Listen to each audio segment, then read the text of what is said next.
అక్కినేని వారసుడు అఖిల్ అక్కినేని తన latest movie Lenin అధికారంగా ప్రకటించాడు.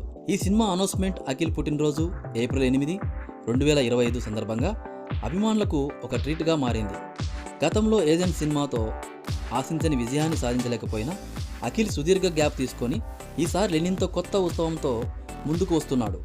లెనిన్ సినిమా టైటిల్ గ్లింప్స్ను అఖిల్ సోషల్ మీడియా ద్వారా విడుదల చేశారు. ఈ గ్లింప్స్లో మా నాయన నాకు ఒక మాట చెప్పినాడు, పుట్టేటప్పుడు ఊపిరి ఉంటాదిరా, పేరు ఉండదు, అట్నే పోయేటప్పుడు ఊపిరి ఉండదు, పేరు మాత్రమే ఉంటుంది అనే మాస్ డైలాగ్ అఖిల్ వాయిస్తో చెప్పించారు. చివరిలో ఏ యుద్ధం ప్రేమ యుద్ధం కంటే ఎక్కువ కాదనే స్లోగన్ ఇచ్చారు.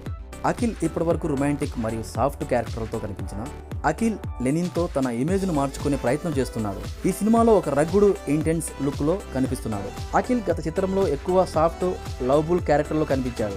ఏజెంట్ సినిమాతో యాక్షన్ హీరోగా మారాలని ప్రయత్నించినా ఆ సినిమా విజయం సాధించలేదు. ఈ నేపథ్యంలో లెనిన్తో అతను తన ఇమేజ్ను పూర్తిగా మార్చుకునే ప్రయత్నం చేస్తున్నాడు. ఒక రకంగా లెనిన్ అనౌన్స్మెంట్ అఖిల్ అభిమానుల్లో ఆనందాన్ని నింపింది. అఖిల్ ఈసారి తప్పకుండా బ్లాక్ బస్టర్ కొడతారు అంటూ సోషల్ మీడియాలో కామెంట్స్ వెళ్తున్నాయి.